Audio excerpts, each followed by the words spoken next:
இன்றைக்கு நம்ம படித்த 2 ராஜாக்கள் 25ஆம் அதிகாரம் 1 நாளாகமம் 1ஆம் அதிகாரம் படித்தோம்.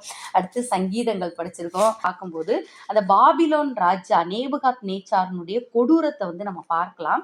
அவர் சிதேக்கியாவினுடைய கண்களை குருடாக்குகிறார், பிள்ளைகளை வெட்டி போடுகிறார். இன்னும் அந்த அவருடைய காவல் சேனாதிபதி நிறைய பேரை பிடிச்சிட்டு போறாரு. முக்கியஸ்தர்களை ஒரு ஏறக்குறைய 100 பேர்கிட்ட பிடிச்சிட்டு போறாரு. இவங்களை எல்லாத்தையும் அந்த நேபுகாத் நேச்சர் நம்ம தானியேல், ஷாத்ராக், மேஷக், ஆபேத்நேகோ மாதிரி உயர் பதவிகளில் வைக்கல, வெட்டி போடுகிறார். ஸோ அவர் ஒரு கொடூரமான ஒரு ராஜா. ஆனாலும் அந்த கொடூரமான ராஜா மத்தியில் கிட்டதான் தானியேலை ஒப்பு கொடுத்த தேவன் நம்மோடு கூட இருக்கிறார். சரி, இது ஒரு பக்கத்துல இருக்கட்டும். அடுத்து நம்ம பார்த்தோம்னா நாளாகமத்துல 1ஆம் புஸ்தகம் நம்ம அதுல அந்த வம்ச வரலாறு ஃபுல்லா நம்ம பார்க்கிறோம். அதுல பாத்தீங்கன்னா ஆதாம், சேத், ஏனோஸ், யாரேத், மகலயேல், கேனான் இதெல்லாம் இருக்கு. இந்த ஒவ்வொரு பெயர்களுக்கும் ஒரு அர்த்தம் இருக்கு. அந்த அர்த்தத்தை பார்க்கும்போது அதுல என்ன வருதுன்னா, ஆதாம்னா மனிதன் அர்த்தம், சேத்னா பதிலாக, ஏனோஸ்னா சாகிறதற்கு, அடுத்து மகலயேல்னு வருது. மகலயேல் அப்படின்னா தேவனுடைய மகிமை. அடுத்து யாரேத்னா மேலிருந்து கீழ் இறங்கி. இப்படி இந்த பெயர்களை எல்லாம் சேர்த்து பார்க்கும்போது அதிலிருந்து வருகிற ஒரு வார்த்தை என்னன்னா, மனிதனுக்கு பதிலாக சாகிறதற்கு நியமிக்கப்பட்ட தேவனுடைய மகிமை மேலிருந்து கீழ் இறங்கி அர்ப்பணிக்கப்பட்ட ஒருவர் மரணத்தை ஏற்று வல்லமையான இளைப்பாறுதல் தந்தார் என்பதே. பார்த்தீங்களா, ஆதி மனிதன் பெயரிலேயே ஆண்டவர் ஒரு பெரிய செய்தியை, தான் வெளிப்பட போகிற செய்தியை, தான் மரணமடைந்து நமக்கு ஆத்தும இளைப்பாறுதல் தரக்கூடிய செய்தியை அழகா சொல்லிட்டாருங்க. நம்ம நினைக்கிறோம் பேரு ஏதோ ஒரு பேர் நம்மளா வைக்கிறோம் அப்படின்னு. இல்ல, பேருக்கு எல்லாமே அர்த்தம் இருக்கு. வேதம் சொல்கிறது, மனிதன் எவனும் பிறக்கும் முன்பே பேரிடப்பட்டிருக்கிறான். நம்ம நினைக்கிறோம் எனக்கு தோணுன பேரை வச்சேன். அப்படி இல்லை. மனிதன் எவனும் பிறக்கும் முன்பாகவே பேரிடப்பட்டிருக்கிறான்னு சொல்லி பார்க்கிறோம். நம்முடைய பேருக்கு அர்த்தங்கள் உண்டு, கர்த்தருடைய சித்தமும் அதிலே உண்டு. அப்ப நம்ம அப்படியே இந்த தேவகுமாரன் இல்ல, ஆதியாகமத்துல சொல்லப்பட்டது, இந்த 2 நாளாகமம் 1 நாளாகமம் 1ஆம் அதிகாரத்துல சொல்லப்பட்ட அந்த தேவகுமாரனை குறித்து தான் சங்கீதம் 2ஆம் அதிகாரம் 2ஆம் சங்கீதம் 12ஆம் வசனம் சொல்லுது, குமாரன் கோபம் கொள்ளாமலும் நீங்கள் வழியிலே அழியாமலும் இருக்கும்படி அவரை முத்தம் செய்யுங்கள், கொஞ்ச காலத்திலே அவருடைய கோபம் பற்றி எரியும், அவரை அண்டிக் கொள்ளுகிற யாவரும் பாக்கியவான்கள். ஆமென். தேவகுமாரன், குமாரன்னே சொல்லப்பட்டிருக்கு. பார்த்திருக்கீங்களா? குமாரன் கோபம் கொள்ளாமலும். வேதத்துல இந்த பழைய ஏற்பாட்டுல சில இடங்கள்ல தான் குமாரன் என்ற நாமம், இயேசு கிறிஸ்துவை சொல்லக்கூடிய குமாரன் என்ற நாமம் சொல்லப்பட்டிருக்கும். அதுல நம்ம தாவீதையா அடிக்கடி யூஸ் பண்ணுவாரு, குமாரன்றத அதிகமாக யூஸ் பண்ணியிருப்பாரு.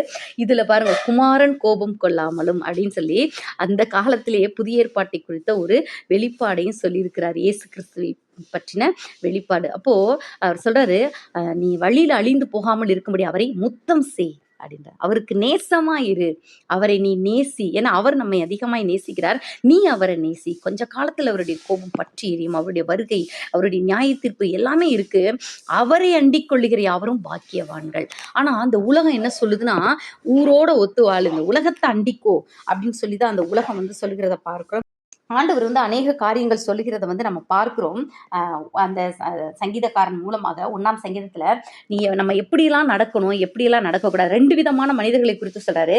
துன்மார்க்கன், நீதிமான். துன்மார்க்கனுடைய ஆலோசனையில நடக்காத, அவங்க வழியில நிக்காத, அவங்க வழியில உட்காராத, அவங்களோட டைமை ஸ்பெண்ட் பண்ணாத. பார்க்குறியா, ஹாய் பாய், ஓகே, அவ்வளோதான் முடிஞ்சுச்சு. ஏன்னா நம்ம அப்படிப்பட்ட உலகத்துக்குள்ளே தான் இருக்கிறோம். ஆகவே அவர்களை விட்டு முற்றிலும் நீங்கி போக முடியாது.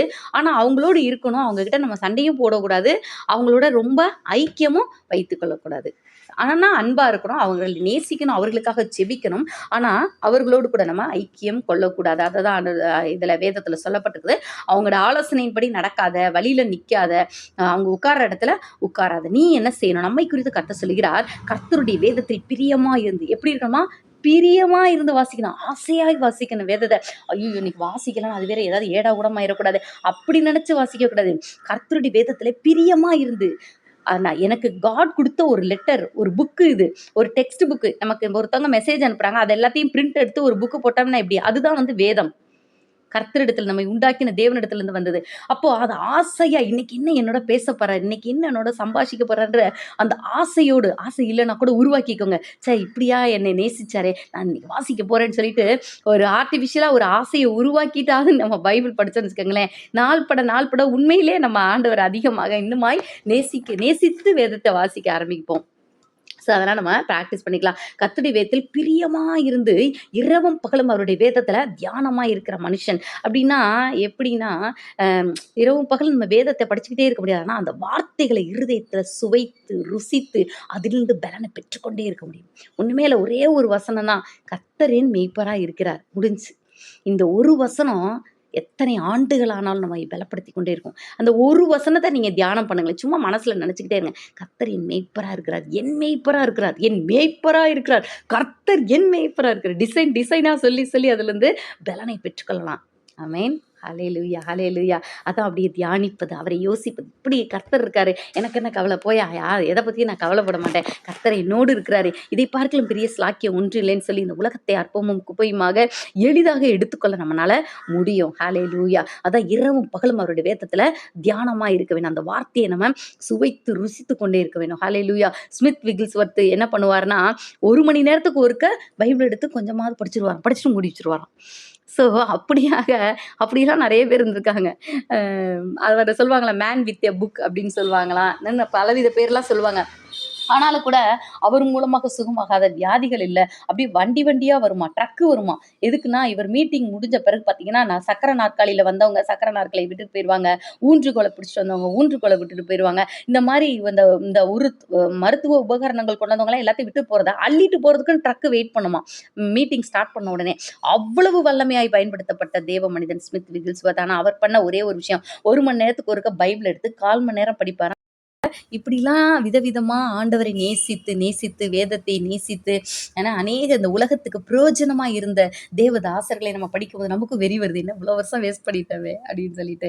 இனிமேலாகில நம்ம பிரயோஜனப்படுத்துவோம். கர்த்தருக்கு முன்பாக வயது ஒரு தடையே கிடையாது. 80 வயசுல தான் மோசேயை கர்த்தர் பயன்படுத்தினார். 90 வயசுல தான் ஆபிரகாமை, 99 வயசு, ஆல்மோஸ்ட் 100 வயசுல தான் ஆபிரகாமை ஒரு சாட்சியாக நிலைநிறுத்தின தேவன் எந்த வயதிலும் நம்மை சாட்சியாக நிலைநிறுத்தவும் கர்த்தருடைய ஊழியத்தை செய்யவும் போதுமானவராக இருக்கிறார். ஹல்லேலூயா, ஹல்லேலூயா. நம்ம அப்ப என்ன செய்யணும், இரவும் பகல் அவருடைய வேதத்துல தியானமா இருக்க வேண்டும். ஹல்லேலூயா. வயது எப்பயுமே ஒரு தடை கிடையாது. ஏசப்பாவே 3 வருஷம் தான் ஊழியம் செய்தார்.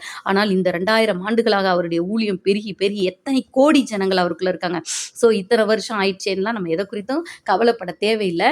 கர்த்தருடைய வேதத்துல நம்ம பிரியமா இருந்து அதை இரவும் பகல் நம்ம தியானிக்கும் போது நம்ம எப்படி இருப்போம், நீர்க்கால்களின் ஓரமாய் நடப்பட்டு தன் காலத்தில் தன் கனியை தந்து இலை உதிராதிருக்கிற மரத்தை போல் இருப்போம். நம்ம செய்யறதெல்லாம் வாய்க்கும். ஆமென்.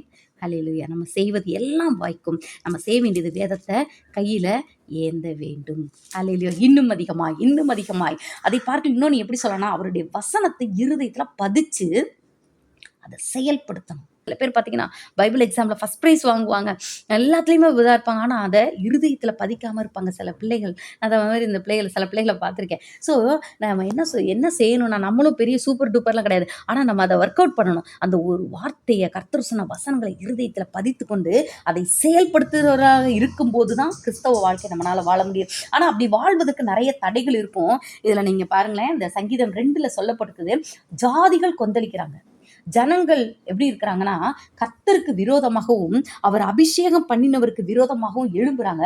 பூமியின் ராஜாக்கள் எழும்பி நின்று அதிகாரிகள் ஏகமாய் ஆலோசனை பண்ணி இவர்கள் கட்டுகளை நம்ம விட்டு அகற்றி போடுவோம், அறுத்து போடுவோம் அப்படின்னு சொல்றாங்க.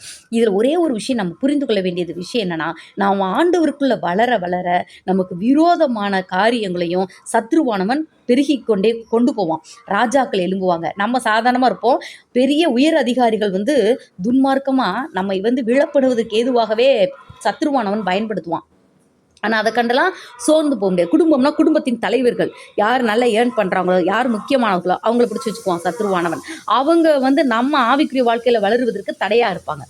ஸோ இப்படி தான் அந்த அதிகார வர்க்கத்தை சத்ருவானவன் பிடிச்சிக்குவான். எப்படி பிலாத்து, இன்னும் நிறைய பேர் இயேசுவை சிலுவையில் அறைவதற்கு எல்லாரும் இது பண்ணாங்க பார்த்தீங்களா. அப்போ அவங்க எல்லாருமே அந்த பூமியின் ராஜாக்களை பிசாசனவன் பயன்படுத்தி கொள்வோம் பல வேலைகளில்.